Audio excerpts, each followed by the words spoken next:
and welcome to Seven Rivers Talk. This is Amy Peterson at KQEG, and today I have a couple of special guests with me. This is Ardis Cerny and Marianne Hansen, who are co-chairs of the We're Watching Wisconsin election campaign. So hello, thank you for coming on the show. Hello, thank you very much for having us here. Okay, so We're Watching Elections, Wisconsin elections. Tell us about the campaign. Well, Amy, I guess I'd like to start out with this. So many of us have heard about fraudulent voting, whether it be dead people voting or cartoon characters voting or felons voting or non-existent persons voting, duplicate voting, Acorn's involvement, the stealing of someone else's vote, border jumping, which I think should be of a concern here in La Crosse because you do border a state and people can come right across the bridge and vote. So there's all different kinds of fraud going on out there, and it's kind of overwhelming. And a group of us came together. Everybody was talking about fraudulent voting, but nobody seemed to be doing anything about it. And we decided that we would get together and investigate it and see if it really was going on and if there was anything that we could do about it. Awesome. Okay, that's very interesting. And how did you get started, or what is your past? We're just ordinary citizens. Most of the ladies, there are 10 of us in the group.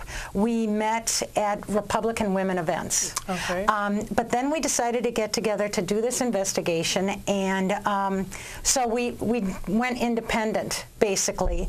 And we are a grassroots organization. None of us had ever done anything like this before.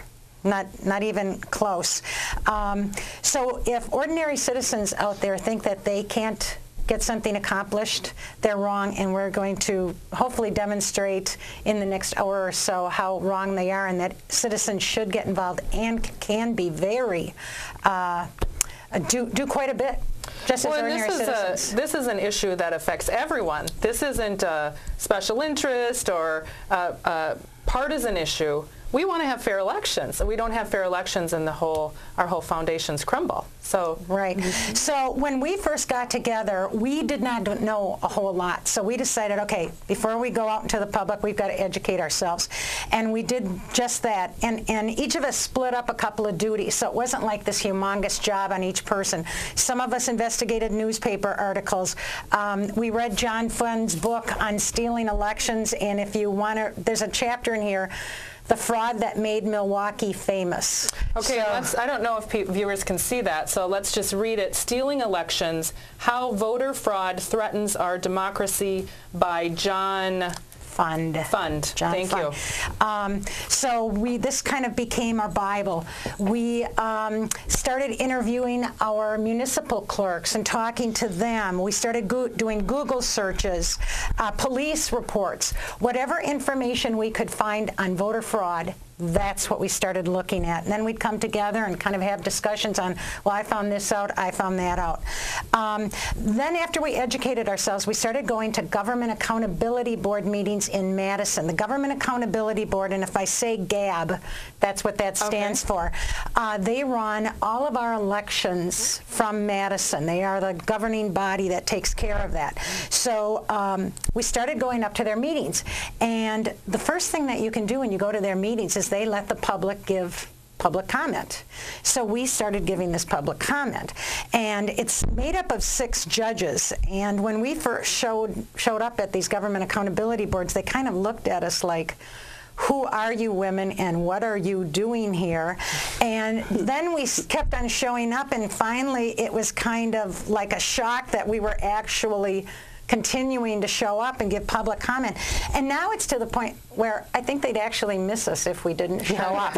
We think. Yeah, we think. We add a certain excitement to their meetings because they don't really know what we're going to challenge them on next, and there's always something that we can challenge them on. Unfortunately, though, as we went to those meetings, we began to realize that the GAB has a different philosophy than what we have. their philosophy is to get as many voters to the polls as absolutely possible. Everybody that's eligible to vote should be at the polls. And I agree with that. If you're eligible to vote, you should be at the polls. Unfortunately, because they feel this way, though, they are compromising the integrity of our elections. They're spending so much time focusing in on how to get more bodies to the polls instead of looking at how are we keeping our elections honest. So that's one of the big differences between the two.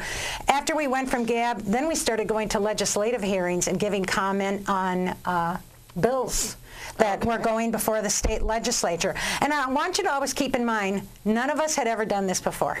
None of us had ever done it before.